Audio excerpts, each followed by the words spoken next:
You're listening to the Best Advice Podcast, guys. If you haven't already, give us a 5-star review and help spread the word. And if you have a question for the guys, email a voice recording to podcast@bestadvicepodcastguys.com. That's podcast@bestadvicepodcastguys.com.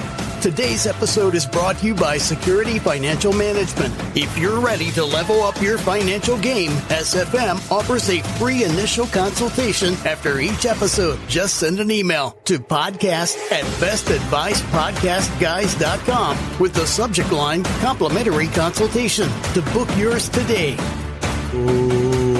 Welcome back to Best Advice Podcast, guys. I'm your host, Rob Lavalio, here as always with Austin Fats-Jacks, Frank Lavalio, and Mitchell Walk. Gentlemen, what's crack-a-lacky? There we are, starting it out. We've got quite a team today. Dave's out. He's got some big business going on today, but we always love having Austin here with us because he's got the information. He does, but we got to have our young stallion with all the good cutting edge data, and he's got it today. I feel it. Let's do it. I feel good about it. Me too.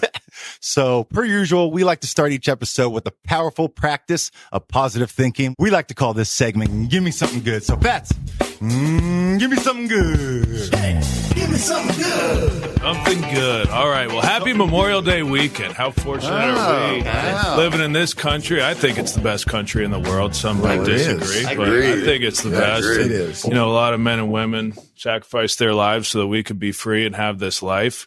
So happy Memorial Day weekend. I don't know how it turned out that you just eat a bunch of hot dogs and drink a bunch of beer, but I plan to celebrate this weekend. That's a good way to go. Yeah. I plan to have a couple beers for it. Why not? No, it's easy to kind of just think about the fun, but great point, Austin. You know, I didn't have anybody in my immediate family serve, but my father-in-law, Dean Robert, who I had a lot of respect for, fought in World War II.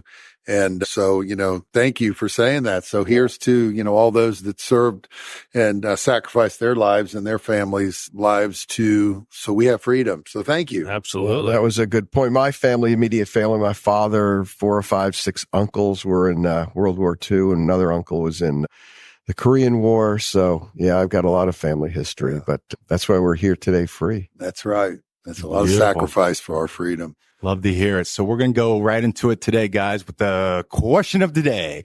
Today's question comes from Nate from Chicago. Nate, what you got for us? You want to say something? Hey guys, Nate from Chicago writes in, you hear a lot of different theories on withdrawing money from a retirement portfolio. What do the experts at Security Financial Management think about this?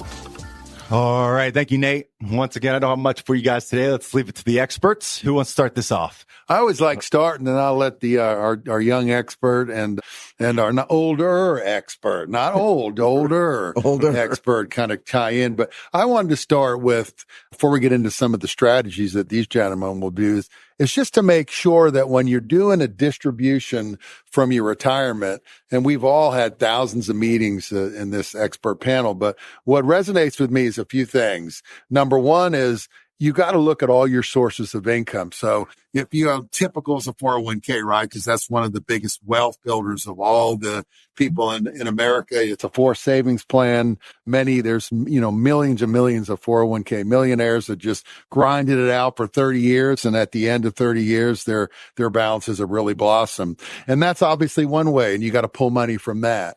The other thing that we've mentioned is make sure if you're younger, look at a Roth IRA, because when you look at your sources of income, think about this, you know, you have X amount of bills and then you want to have X amount of income when you retire. And the sources of where you get that money from are important. So we mentioned the 401k, that's going to be qualified money. You pay pre-tax, or you're going to pay ordinary income tax on the way out. So to make that simple, let's just make it a nice, easy, fun, round $1 million. That's really only about $700,000 to $750,000 of real spendable dollars, right? And so that million, let's call it 750. So if you have a Roth or other after-tax brokerage accounts, we always encourage clients, obviously that's a great tool, the 401k, but make sure you have other deposits going into things that are after tax, because those dollars are more like $1 in, probably $1 back out. There'll be taxes only on gains, but not on your principal. What do you say to that, Mitch? Well, the Roth is important. And, what it's called a lot of times we look at, it's called the 4% rule. Mm-hmm. And what is the 4% rule? The 4% rule on a typical 60-40 portfolio means that you should be safe. And I say the word should. It's worked for a very long time. But again, nothing's guaranteed. But it should be safe that you can pull out 4% of your value of your portfolio and live a long time on that and be safe. But again, always, I recommend, as well as you do, if you can add money to things like a Roth after tax, it will grow and grow and grow, and you won't pay tax on it when money comes out. And it's worth even more than $1, because if it's over the long run, you should have some growth on that money and not pay tax on it. So it's a good point. Austin? Yeah. Absolutely. I mean, we always talk about the 4% rule, and that's kind of a, general rule of thumb. And like you said, everybody's situation is a little bit different. There's other strategies, like for instance, income only, right? Mm-hmm. And it depends on what your expenses are, but between Social Security and then income that is generated from your investments, like stocks, bonds, paying dividends, if you're able to keep your expenses to the amount that is generated in income from your portfolio, then you're never really selling anything to create a cash flow for your lifestyle. So an income only is a much more conservative approach. Right. If you're worried about, preservation of principal and leaving money to your heir. So income only is another one. Are there vehicles for inflation? Like how does that account for inflation? Like how would you plan for that? So for planning for inflation, that's why having exposure to equities is pretty important. Equities tend to outpace bonds or fixed income over a period of time. And then at some point down the road, you might have to sell some equities to meet your cash flow. But having equity exposure, I think, is very important for fighting inflation. Also, to add to that, there's some really good annuity programs right now when it's appropriate for the right person, if they have the cash flow and the net worth to be able to have a sustainable longer term for a piece of their portfolio. 20-30% of a portfolio, depending on that client and their individual circumstances. There's some really nice guaranteed programs that can guarantee and kind of supplement either your pension or your Social Security. So again, sources of income, I'll come back to that. You get Social Security, you've got 401k, you've got after-tax accounts, you've got Roth IRAs for when it's appropriate, a guaranteed annuity strategy. So you got all these streams of income coming in. And really the key, and we've seen this as advisors, it's really how you set up your lifestyle from an expense standpoint. We have some clients that come in with multiple millions of dollars, and they're tight. And then we have people that, have worked their whole life and they've accumulated, a smaller amount of money. And they're like, hey, I'm going golf this weekend. I can't wait to, go to the Bahamas. We're flying. And they just seem very free. And a lot of that is keeping your fixed expenses to a minimum. Absolutely. And that's what it is. Every single person is different. And that's, again, a reason really to work with a financial advisor, because there's so many variables that are out there. There's so many things that can happen. As you said, Frank, you can have millions of dollars, but spend like you have more than those millions and millions plus and be in trouble. That's right. Or you could have a great nest egg for yourself, have a nice lifestyle, and be very comfortable the rest of your life. So that's one of the things. In addition to that, the other question, Rob, I think you had was, right now is also a good time to also add or look at municipal bonds. Mm-hmm. Interest rates are high.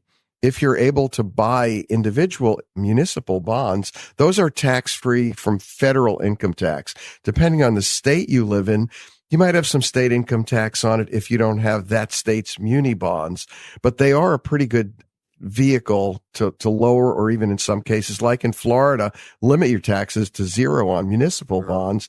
Rates are high now. You can lock them in for a number of years, and that's another vehicle. But to your point, you do need some equities because there's inflation. Right. We've seen it high right now. Over in the long run, it hasn't been anywhere near this high on average, but equities are also an important part of your portfolio, and you've got to find the right mix for the dollars you have, your lifestyle,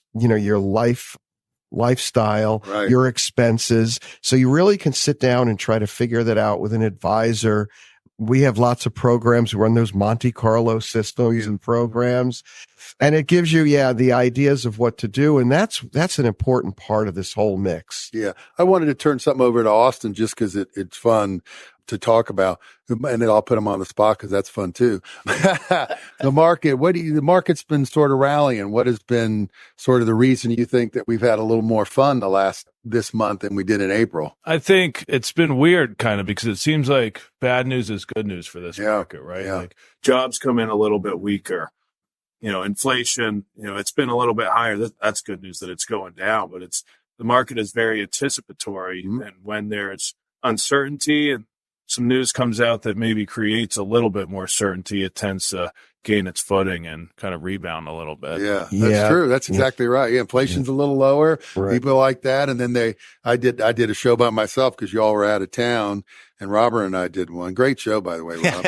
And just teasing you guys. But we talked a little bit about jobs report, right? So the jobs report was soft, and I was saying, well, that's good. And so less jobs and lower wage growth, that's good. It's like, Rob's like, after the show, he's like, why is that good? I'm like, well, bad is good. He's like, forget it. Right that's now, why I'm hosting, and that's why I'm hosting. Right now, that's the only thing bad. And I talk about it all the time, like you are now. The only thing that's going to get the Fed to lower these interest rates is bad news, which again is shocking, but not too bad, right? They want they like earnings. They like earnings to be good, right? Because then corporations are making money. So if it's all bad, earnings are down, and we have slow wages. That's bad. Right. You have to have bad good. You have to have bad good. Well, and to your point, in March it was 303,000 jobs. Right. Market didn't like that Right. much, and then in April it was 175, and we just saw the unemployment tick up from around 3.7 to 3.9. They were excited because unemployment went up. Yeah. Right. And if you remember the first week of April, after a tremendous first week of April, the market really tanked because inflation went up a tenth. I mean, CPI inflation went up 1/10 of a percent. And it caused the market to drop on average about 5.5% for the month of April. And the reverse is true. It went down a tenth, and the market loved that last week, right? Well, for the month of May, it's made up almost that entire 5.5% in the first 2 weeks. And some, right? NASDAQ record high, gold record high. Dow touched on 40,000 this week. April showers bring May flowers. Right on. That's poetic.